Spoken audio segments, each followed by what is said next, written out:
Hi, I'm Sue Gaskell Barlow, Self-Awareness Life Coach, just one of the many titles and roles that we wear in life. I come to you on this platform to share and hopefully give you something to think about. Life, as I understand it, it's not meant to be easy. We're here to learn lessons. And learning our life's lessons and evolving our spirit. And we come in human form, and as human beings we have opinions, thoughts, ideas, emotions, belief sets. And the more you learn, because you want to grow in wisdom, the more you see that so many people are stuck in those roles, those role modellings, those ideas and concepts of who they think they are, to the point that they wouldn't have a clue what I'm talking about at this moment. And I have to remind myself that maybe I have a distant memory of equally not understanding, of seeing the world and being so wrapped up in the self-centre. It's not a negative or positive, it's a factual thing. You wrapped up in the roles you play with the idea of just getting on with your daily life. And when life's very busy, as it is with young children, you just get on with it. And yes, you have difficulties, you may have dramas, you have solutions to resolve. Life just seems to go along. It certainly did for me, until I had a wake-up call, and that was 20 odd years ago, when everything just didn't work and I had to really stop and reevaluate. I think that's a really good expression, reevaluate who I was, what roles I played, why I did what I did, why I felt the way I did, and why I wasn't able to own my own feelings and thoughts. And that was because, as long as I can remember, up until a wake-up call, and that would be in my late 40s, I didn't know that people played games. I didn't know about the expression of mind games. I just did what I did and knew what I knew, and thought that everybody was like me. And I'm sure that's the case for all of us until we get this awakening. And so we go through life from one disaster to another, or from one situation to another. And sometimes when we have that wake-up call, it gives us a chance to reevaluate and to look at what it is that I or you are doing if things aren't working, if things aren't feeling right, if there's there's an imbalance.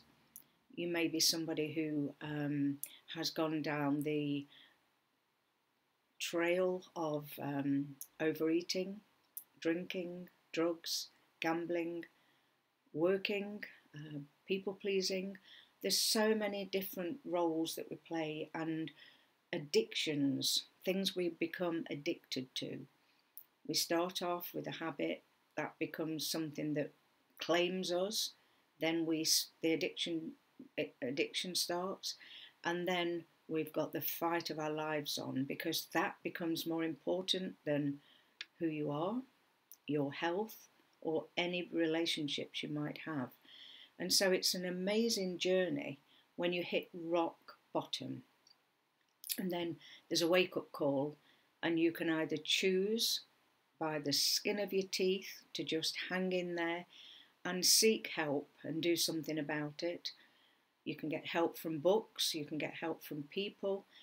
The most important thing is to accept that something is not okay in your world, that you're out of control in some area that's actually affecting your life and the people around it. And I always say that if you have allowed anything to come between you and your relationship with yourself, a loving one, and other people, then you need to reevaluate. Because if you find that your fix is more important than a person or a meeting up with somebody, then you're in trouble and things have gotten out of control. And that's when you have to admit that you're out of control. And in doing that, you want to change things. Nobody says it's easy.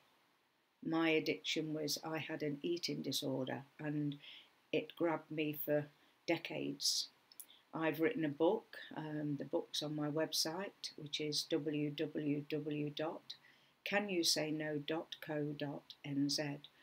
I've written a book about realising where I was going with this addiction, and by that time I was already in the health profession, and believe you me, many people that are struggling with weight issues, a huge amount of people. And it's because they feel shame, and then if we tell anybody, other people judge us, that we don't share what's going on. And we need to understand that there is nothing to be ashamed of. Separate the words, it is a shame. It's a shame that your life's come to this, that you're not in control of anything, and that some people would beg, borrow, steal to get that fix of their addiction. So it's the addiction, not the person, which is a disease, and people have to really look into their own issues. For me, I am very disciplined. I've learned I can have one of something, I'm talking now food, that I can have a chocolate, I can have chocolate in the house, have been able to for years, because I learned what it was that I needed from the chocolate. And then I've been able to resolve the addiction, the craving to sugar, and then learn how to enjoy in small quantities, because the first one is always the best one. And after that, it's just, there's no point to it.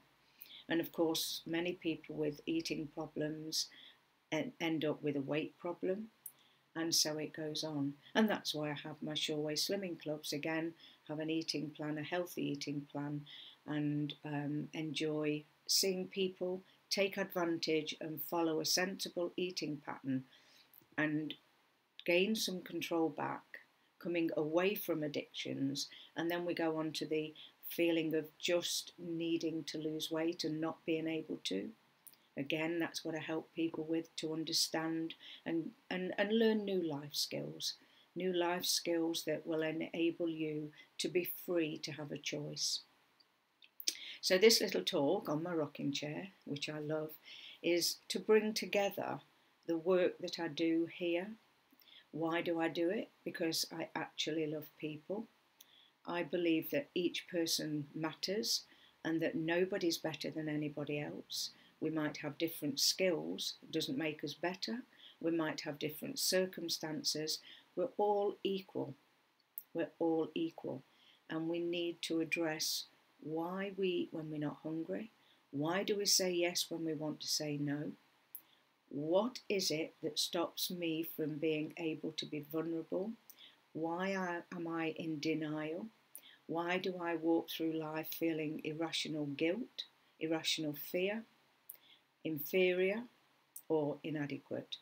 These and many, many more are the topics that I deal with, talk about and share with you on this platform.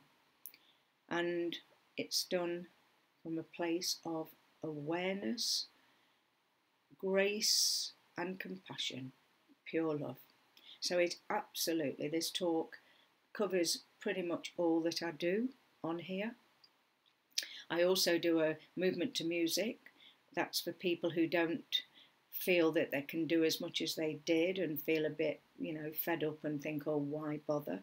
Well, why not bother? So I just say, let's get up and let's just move. If you've been ill, if you've had a stroke, if your years are going on and you just need a little bit of motivating. So that's me, I'm a motivator.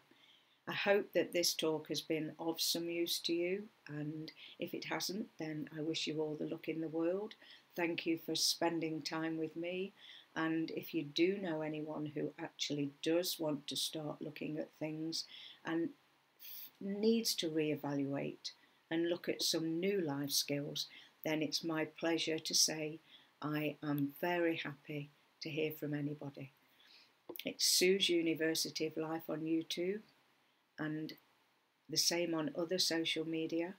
And also, if you go to the website, it's www.canyousayno.co.nz for New Zealand. canyousayno.co.nz. And there you can subscribe and join my YouTube. You can go and have a little look in the shop and see if you want to take advantage of buying any of my books or one-to-one life coaching, or indeed this Sure Way eating plan, everyday eating. And also you can sign up for my email, and that is a newsletter I send out every month or so, just information. That's it. So I do what I do because I can. I do what I do because I've learned. I believe that wisdom and knowledge are not the same thing. I know what I know because I wanted to learn. When you know, and you want to grow. If you're in the opinions, that's absolutely okay. We need to have an opinion. We need to know about boundaries and need to know about managing our emotions, anger management. All of those and so much more are on offer with Sue Gaskell, Sue Gaskell Barlow, Sue's University of Life. Remember, you matter. Bye for now.